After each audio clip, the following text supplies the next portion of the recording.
Hi, I'm Daniel Kwan. I'm Daniel Scheinert. I'm Zak Stoltz. We directed And I visually affected Everything. Everywhere. all at once. Woo! Oh, first take. Daniel's new movie is about a Chinese immigrant who finds herself in a sci-fi action film. We ended up having almost 500 visual effects shots, but we did that with mostly just 5 people, which is kind of unheard of. You look at any modern movie and you look at the visual effects credits and it just goes forever. We ended up doing a lot of music videos together where, music videos have no budget and very tight turnarounds.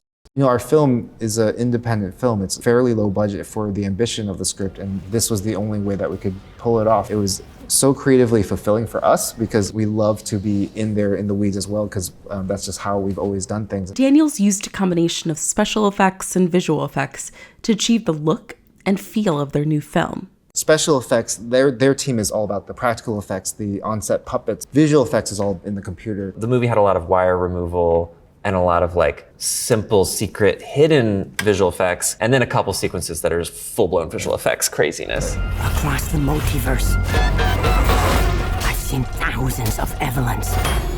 So Evelyn has to zoom through a lot of universes to get to the desired one, which is a kung fu universe in which you can fight. We knew for a while that this sequence was going to be in the movie, so I actually got just a little camera, like a little pocket camera that shoots 4K, and I just everywhere I went, I would just kind of walk around and just film streets. This shot of New York was just me going through New York. The camera had a shutter angle and shutter speed setting, so I just made it super blurry. The order of events is Dan shot a bunch of stock footage himself. We cut it together. Then we cut that together, acted it out ourselves to demonstrate it to Michelle, and she had to act, I think, in slow motion. We tried different tempos. Then they placed Michelle in front of LED panels. You know how on the Star Wars shows, they have this massive LED screen that is basically a good background? We had the 99-cent store version of that. 3 panels this way, 3 panels this way, and they're vaguely LEDs, they're really big pixels, but enough that we could then send the video footage through these LED screens. They're very, very minimal.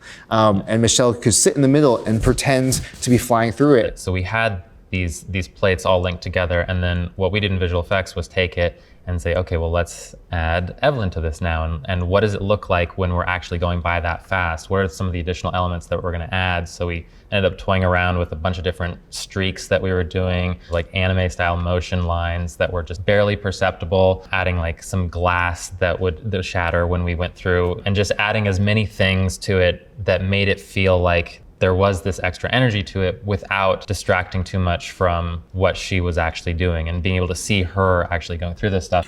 Now, let's look at how the Daniels did a practical effect. The first time Michelle Yeoh does a verse jump where she connects to another version of herself in a different universe is in an office place, in an office cubicle. She shoots back in her office chair and flies through a closet door. What's happening? And the fun thing about that shot is it's 100% practical in camera. We didn't change anything. We basically cranked open the shutter so you get these really nice streaks, and then we pushed her slowly through the office. She had to act like she was freaking out in slow motion. We had hidden a leaf blower behind her. Yeah. And so it's just her in slow-mo getting pushed on a wheelbarrow, and then we just sped it up.